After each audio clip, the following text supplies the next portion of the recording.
Ever get that, like, shivery feeling when something seems too awful to be true, like it's ripped from a horror movie? Yeah, like you can't tear your eyes away, but part of you doesn't want to know the ending. Exactly. And sometimes the real world gives us stories even darker than anything we could imagine. Today's deep dive is one of those. Oh man, this one's rough. Just when you think you've heard it all.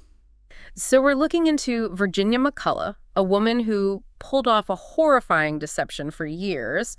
Our main source is an article from The Independent, and let me tell you, this thing reads like a twisted thriller. Yeah, and to me, the craziest part is how long she kept up the facade. This wasn't some spur-of-the-moment thing. Right. It's like she built a whole reality where her parents were still alive, except they weren't. Virginia murdered both of them, John and Lois, back in 2019. And the way she did it, cold, calculating, makes your blood run cold just thinking about it. Seriously, it's brutal. Imagine she poisoned her own father, John, slipping medication into his drinks over who knows how long. Talk about betrayal. And poor Lois, her mother, Virginia, attacked her with a hammer, then stabbed her. Just awful. The terror they must felt, betrayed by their own daughter. Right. It's almost too much to think about.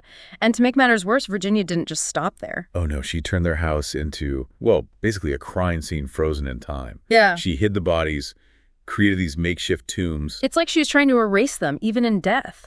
It's mind-blowing, right? Like, how do you even begin to construct such an elaborate lie? And the fact that she managed to keep it going for 4 years, 4 years of weaving this intricate web of deception, it's incredible. It's terrifyingly impressive almost. Like she told everyone her parents were off traveling, living their best lives, even canceled their doctor's appointments. Can you believe that? It's like she was living in a parallel universe, and she had to keep everyone else on script. And get this, she even forged prescriptions.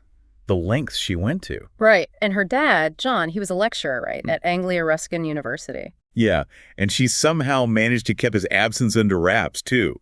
Coming up with excuses, telling his colleagues he was away on some project. It's unbelievable. It's like she was playing this high-stakes game, and every lie was a move to stay ahead. It makes you wonder, how often do we accept things at face value without even realizing it? It's a scary thought, isn't it? But remember, this wasn't just about keeping up appearances. Virginia had a very specific motive, and it all boils down to one thing: money. Right, this whole twisted plan, it was all driven by greed. She was drowning in debt, and not just from her own spending.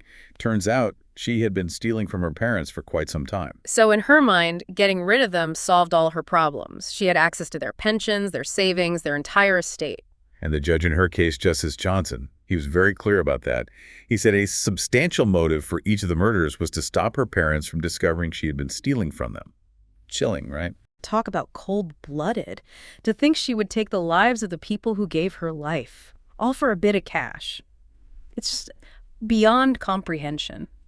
It really makes you question, doesn't it? Like, what are we capable of when our backs are against the wall? It's a chilling thought, for sure. And in this case, the truly devastating part is, well, the family she destroyed.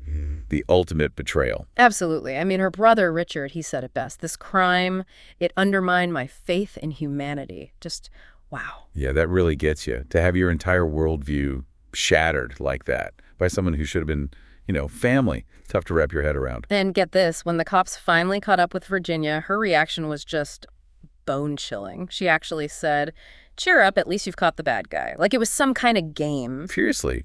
Talk about a lack of remorse. You'd think there'd be some, breakdown. But it's like she detached herself completely. Maybe that's how she lived with herself all those years.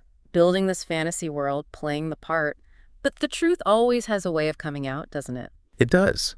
And while we might never fully understand what drove Virginia to do what she did, it's a stark reminder, to be vigilant, to treasure the people we love, and maybe to accept that sometimes the darkest secrets are the ones hidden closest to home. Well said. So if you're looking for me, I'll be checking in on my loved ones, making sure they're actually on that tropical vacation and not, Until next time, stay safe out there, folks.